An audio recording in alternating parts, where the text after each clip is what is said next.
કૃષ્ણ, જય માતાજીની। આજે આપણે બનાવીશું સેવ વટાણાનું શાક, એકદમ ગુજરાતી સ્ટાઇલમાં, બહુ સરસ મજાનું। તમે જોવો છો બધી મેં તૈયારી કરી દીધી છે। આપણે આ કુકરમાં બનાવવાનું છે, ખાલી 3 થી 4 મિનિટના અંદર બની રેડી થઈ જશે। આ શાક સરસોના તેલના અંદર બહુ જ સરસ લાગે।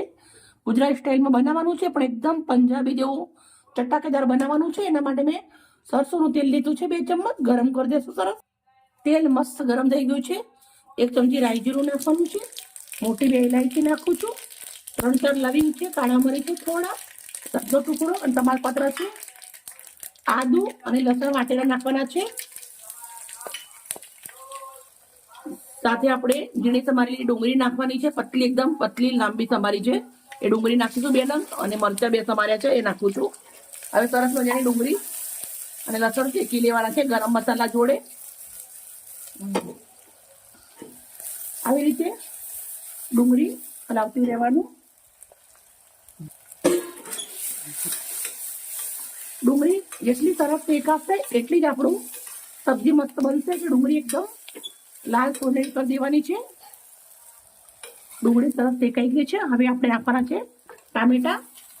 3 નંગ મેં ટામેટા લીધા છે મોટા સમારીને, એને પણ થોડા શેકશું, પણ થોડું આપણે મીઠું નાખી દઈશું તો ટામેટા જલ્દી ગળી જાય અને શેકાઈ જલ્દી જાય।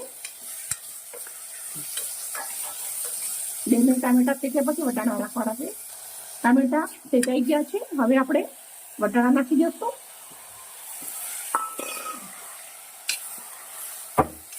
હું 5 થી 6 જણા માટે બનાવું છું, તમે ઓછું વધારે કરી શકો છો તમારી રીતે। જ્યારે સબ્જી ઓછું વધારે કરીએ તો આપણે મસાલા પણ ઓછા વધારે કરવાના, સ્વાદ પ્રમાણે મસાલા નાખવાના। હવે આપણે મસાલા કરી લેશું। વટાણાને સાંતળવાના નથી, ડાયરેક્ટ નાખી પછી મસાલા કરી દેવાના છે। મરચું નાખું છું 1.5 ચમચી, 1 ચમચી હળદર નાખું છું, 1 ચમચી મીઠું નાખું છું, મીઠું પહેલા મેં નાખ્યું હતું, એ સ્વાદ પ્રમાણે નાખજો। મિક્સ કરી દેશું।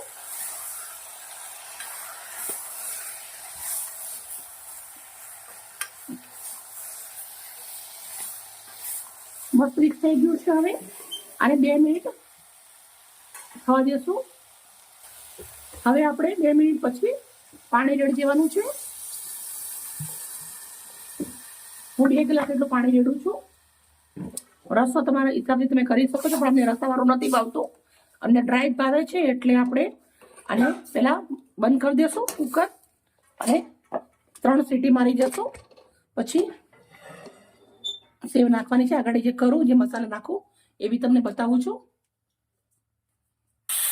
3 સીટી પડી ગઈ છે, ઠંડુ પડવા દેશું, ગેસ બંધ કરી દેશું।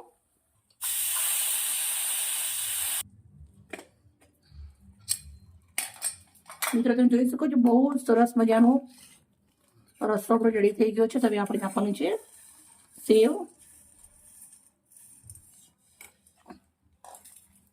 હવે આપણે નાખશું લીલા ધાણા। મેં સેવ નાખ્યા પછી ગેસ ઉપર કુકર પાછું મૂક્યું છે।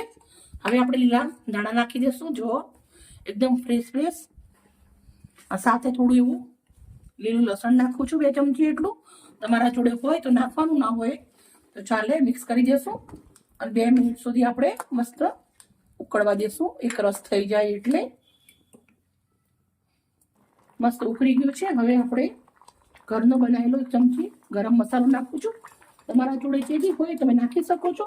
ગરમ મસાલો નાખ્યા પછી તરત ગેસ બંધ કરી દેવાનું છે।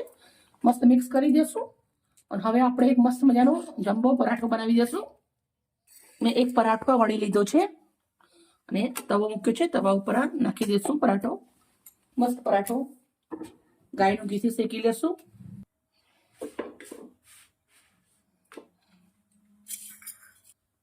આપણે દેશી ગાયનું ઘી નાખું છું, ઘી નાખી અને સરસ મજાનો પરાઠો શેકી લેવાનો છે। આજની રેસીપી આપણી બહુ જ સરસ છે, સાથે હેલ્ધી છે અને ટેસ્ટી છે। મસ્ત શેકી લેશું બંને બાજુથી। મિત્રો તમે જોઈ શકો છો પરાઠો મેં સરસ મજાનો એકદમ બહુ જ ફાઇન શેકી લીધો છે। પ્લેટના અંદર લઈ લઉં છું। હવે આપણે એક બાઉલના અંદર શાક નીકાળી દઈશું. થોડું ઠંડુ પડે તો ઠીક થઈ જાય. બહુ રસો પહેલાંથી નહીં કરી દેવાનો. પરાઠા જોડે આવું જ સારું લાગે. થોડીક એવી સેવ નાખી દઈશું. જોડે આપણે લીધી છે અમૂલ છાશ, બહુ સરસ મજાની. મિત્રો, અમારો વિડીયો અને અમારી મહેનત સારી લાગી હોય તો અમને લાઈક કરજો, દોસ્તોની અંદર શેર કરજો. ઓકે મિત્રો, બાય.